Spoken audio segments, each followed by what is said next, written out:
Hello guys, this is Swati. आज मैं बात करने वाली हूँ एक ऐसी मूवी की जहां आपको WWE का मज़ा मिलने वाला है। इसमें दिखाया गया एक टैग टीम मैच इस मूवी का शो स्टीलर भी कहा जा सकता है। मैं बात कर रही हूँ movie Godzilla and Kong the new empire की, जिसे आप थिएटर्स में हिंदी और इंग्लिश किसी भी लैंग्वेज में देख सकते हैं। अगर आपके आसपास 3D अवेलेबल है then I would say go for 3D, cause उसका एक्सपीरियंस अलग ही लेवल का है। इसमें गोर और वायलेंस बहुत ज़्यादा हाई है, प्रोफानिटी और अडल्ट सीन्स बिल्कुल भी नहीं है। On the basis of theme I would recommend this movie for teenagers and adults. देखिए, जो 7+ बच्चे होते हैं और अगर आप उनको घर में WWE देखना अलाउ करते हैं then you can surely take them with you, क्योंकि वो टॉलरेट कर जाएंगे। लेकिन इसमें जो आवाज़ें सुनाई देती हैं और बहुत ज़्यादा लाउड हैं वो कुछ बच्चों के लिए ओवरवेलमिंग हो सकती हैं, और अगर आप उनको बहुत ज़्यादा वायलेंस दिखाना नहीं प्रेफर करते हैं तो आप इस मूवी को अवॉइड ज़रूर करें। जो मॉन्स्टरवर्स के फैंस होते हैं ना, उनके लिए ये एक्सपैंडिंग यूनिवर्स बहुत फैसिनेटिंग होता है। वो चाहते हैं गॉडजिला और कॉन्ग की जो ये माइथोलॉजी है उसको लेकर मूवीज़ एक के बाद एक बनती चली जाएं। ये मूवी उनके लिए डेफिनेटली एक ट्रीट की तरह है। इससे पहले वाली मूवी में हमने देखा था कि कैसे अब इन दोनों मॉन्स्टर्स को, कॉन्ग और गॉडजिला को, सामंजस्य से बिठाकर रहना पड़ेगा। इन्हें एक ही प्लैनेट शेयर करना है। सो मेकर्स ने गॉडजिला को पहुँचा दिया है सरफेस पर और कॉन्ग को हॉलो अर्थ में, जहाँ वो बिल्कुल भी खुश नहीं दिख रहा है। और सरफेस पे जो खुश नहीं दिख रहा है वो है ह्यूमंस, कॉज यूँ तो गॉडजिला हमारी हेल्प कर रहा है लेकिन बिन मारे हम मरे जा रहे हैं, कॉज हम उसके सामने बग्स की तरह हैं लिटरली। मुझे तो आइडेंटिटी क्राइसिस हो गई थी कि अगर इस तरीके की कोई सिचुएशन आ जाए तो हमारा मरना तो तय है, हम उनके सामने कुछ हैं ही नहीं। बाकी इस एक्शन पैक्ड मूवी को मैंने काफ़ी इंजॉय किया है, दो इसका सेकेंड हाफ स्कैटर्ड ज़रूर है। इसका जो क्रिएटिव फैक्टर है वो बहुत हाई है, चाहे जानवरों का आपस में इमोशनल होना हो या फिर एक दूसरे से जो कम्युनिकेट करने का तरीका होता है वो मुझे बहुत ही ज़्यादा इम्प्रेस किया है। साथ ही यहाँ पर आपको क्रिस्टल पिरामिड्स, टेलीपैथिक कम्युनिकेशन और बहुत सारी नई नई चीज़ों को देखने का मौका मिलने वाला है। So the tempo of the movie was very high, so was ours. On that basis I would rate this movie 8 out of 10. Again I would say try to watch this movie in 3D। बाकी पूरी movie को लेकर मेरा क्या experience है ये मैं आपसे शेयर करती हूँ और आप डिसाइड करेंगे कि आपको ये मूवी देखनी चाहिए या नहीं देखनी चाहिए। इससे पहले अगर आप नए आए हैं देन प्लीज़ सब्सक्राइब। अगर हम बात मोनार्क की करते हैं तो उन्हें एक डिस्ट्रेस सिग्नल बार बार रिसीव हो रहा है जिसे लोग शुरू में इग्नोर करते रहते हैं। डॉक्टर एलिना की मजबूरी बन जाती है कि वो जाने कि ये सिग्नल है क्या, कॉज उनके घर में कुछ ऐसी सिचुएशन क्रिएट हो गई है। उनकी बेटी जिया को बार बार अजीबोगरीब सपने आ रहे हैं और वो जब भी पिक्चर ड्रॉ करती है उन सपनों के बाद तो वो इन डिस्ट्रेस सिग्नल से मैच हो रहे हैं, यानी वो भी यही सिग्नल्स कैच कर रही है बट ड्रीम्स के थ्रू। ये एलिना की मजबूरी बन जाती है कि वो इस बात की तह तक जाएं।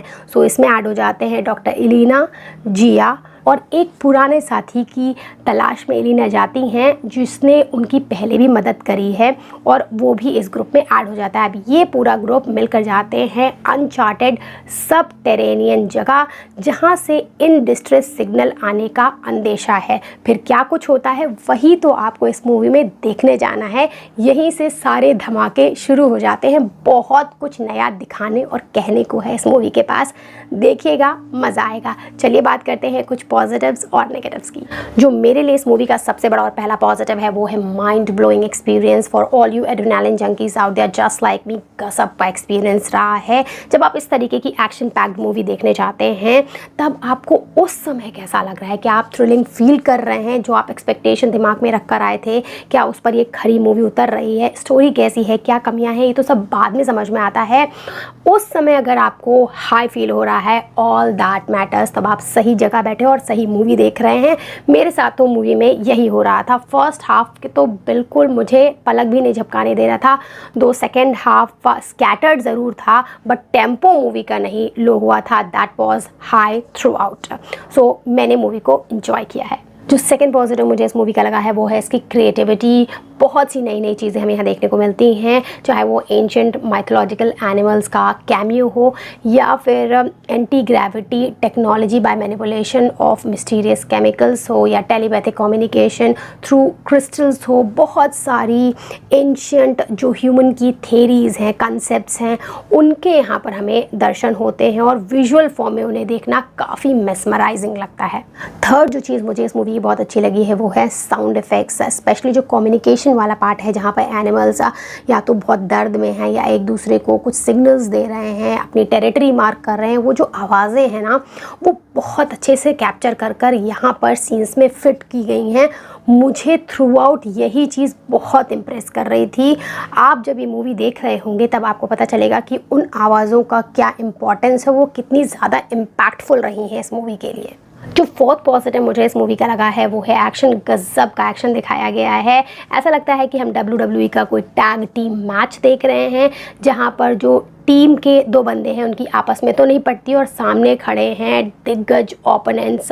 CGI का वर्क बहुत अच्छा है। जो एक्सप्रेशंस है ना फेस पर आते कॉन्ग के चाहे गॉडजिला के हैं, परफेक्ट है। कब वो पेन में है, एग्नी में है, कब डिप्रेशन फील कर रहे हैं, वो सारे इमोशंस हमें दिखते चलते हैं और अब कहानी में हम पूरी तरीके से डूब जाते हैं।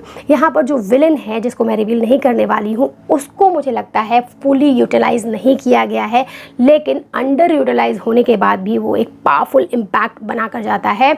उसका जो स्क्रीन प्रेजेंस था मुझे काफ़ी पसंद आया है। जो फिफ्थ पॉजिटिव मुझे इस मूवी का लगा है, बीइंग अ मॉन्स्टर मूवी, इसका इमोशनल कोशेंट कंपैरेटिवली बहुत हाई है। चाहे वो जानवरों के बीच एक एम्पैथेटिक बॉन्ड को दिखाना हो या फिर मदर डॉटर की एक बढ़िया रिलेशनशिप हो, जहाँ पर मदर बहुत बड़ी सेक्रीफाइस देने के लिए तैयार है अपनी डॉटर की खुशी के लिए। डॉटर भी बेस्ट पॉसिबल डिसीजन लेती है। एंड में एक वेट दिखाया गया है, उसका जानवरों के साथ कनेक्शन और उसके जो कूलनेस है उसे देखकर आपको गार्डियन ऑफ गैलेक्सी के स्टार लॉर्ड की याद ज़रूर आने वाली है।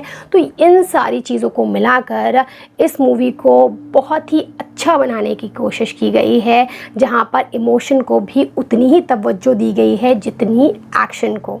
और इस चीज़ को बिल्कुल भी भूला नहीं गया है कि कुछ बच्चे भी इस मूवी को देख रहे होंगे। सो कॉन्ग और एक बेबी कॉन्ग का जो आपस में कनेक्शन दिखाते हैं, जो रिलेशनशिप डेवलप हो रही होती है, उससे छोटे बच्चों को काफ़ी कुछ सीखने को मिलने वाला है। अब अगर हम ड्रॉबैक्स की बात करते हैं तो जो इसका पहला नेगेटिव है, इसका फर्स्ट हाफ जितना इम्पैक्टफुल था इंटरमिशन के बाद, सेकेंड हाफ उतना इंप्रेसिव नहीं लगता है। चीज़ें स्कैटर्ड हो जाती है, ऐसा लगता है सब कुछ ऑल ओवर द प्लेसेस है।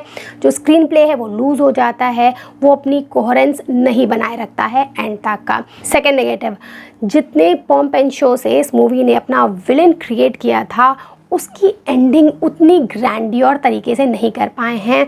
उसे एंड में थोड़ा और फियर्स दिखाते, उससे और ब्रूटल चीज़ें कराते, तब जस्टिफाई होता जितना खतरनाक ये अपने विलन को बता रहे थे। तो विलन को काफ़ी जल्दी एंड कर दिया है, ये मेरी शिकायत है। बाकी मैंने इस मूवी को थॉरली एंजॉय किया है। मुझे लगता है मेरे पूरे पैसे वसूल हो गए हैं। Again I would say try to watch this movie in 3D। That's it, bye bye.